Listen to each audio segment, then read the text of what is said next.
আজম লিটন ভাইকে চমৎকার বক্তব্য প্রদানের জন্য। এবারে বক্তব্য রাখবেন আজকের অনুষ্ঠানের মধ্যমণি নন্দিত জননেতা জনাব মোহাম্মদ আলতাফ হোসেন, সদস্য উপজেলা আওয়ামী লীগ কাউনিয়া ও প্যানেল চেয়ারম্যান জেলা পরিষদ রংপুর মহোদয়কে বক্তব্য রাখার জন্য বিনীত অনুরোধ জানাচ্ছি।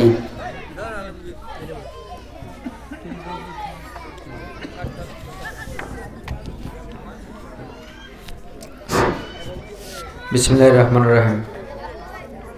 পবিত্র মাহে রমজান মাস, আজকে 16ই রমজান।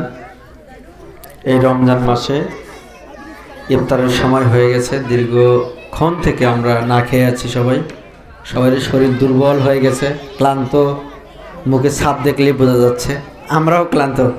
আমি একটা ইফতার পার্টিতে গিয়েছিলাম, ওখানে ইফতার দিয়ে নামাজ পড়লাম, আসরের নামাজ পড়ে দোয়া করে চলে আসলাম। আজকে এই অনুষ্ঠানে আমাদের মাঝে উপস্থিত আছেন আমার পরম ভোজনীয় এবং শ্রদ্ধেয় শিক্ষক জনাব কামরুজ্জামান স্যার।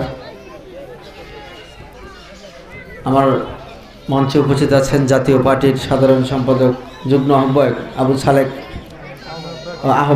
আবু সালেক ভাই। উপস্থিত আছেন যুগ্ম আহ্বায়ক নাসির মণ্ডল।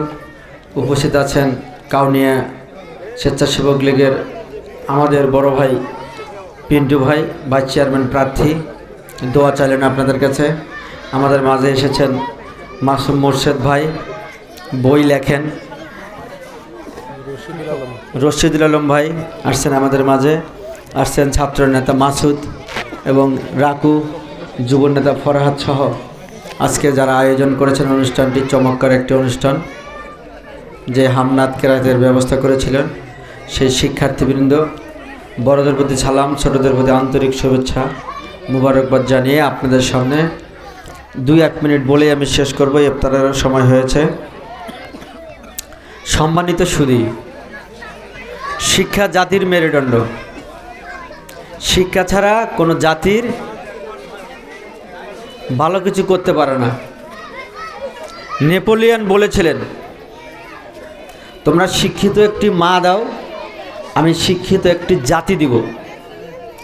আজকে আমরা যে প্রত্যন্ত অঞ্চলে একেবারে অজপাড়া গ্রাম যেটাকে বলা হয়, পাটোয়ারিটির দাখিল মাদ্রাসা, এখানে ধুধু বালুচর, গাছগাছালি কিছু ছিল না। একসময় ভাঙ্গা টিনের ঘরটি দেখতেছেন না, ওইটাই ছিল। আজকে এখানে বিল্ডিং হয়েছে, মসজিদ হয়েছে, মাঠে ঘাস গাজিয়েছে, অনেক গাছগাছালি হয়েছে, অনেক ভালো মানুষ এখানে এসেছে, যা চিন্তা করা যায় না। অবশ্যই এখানে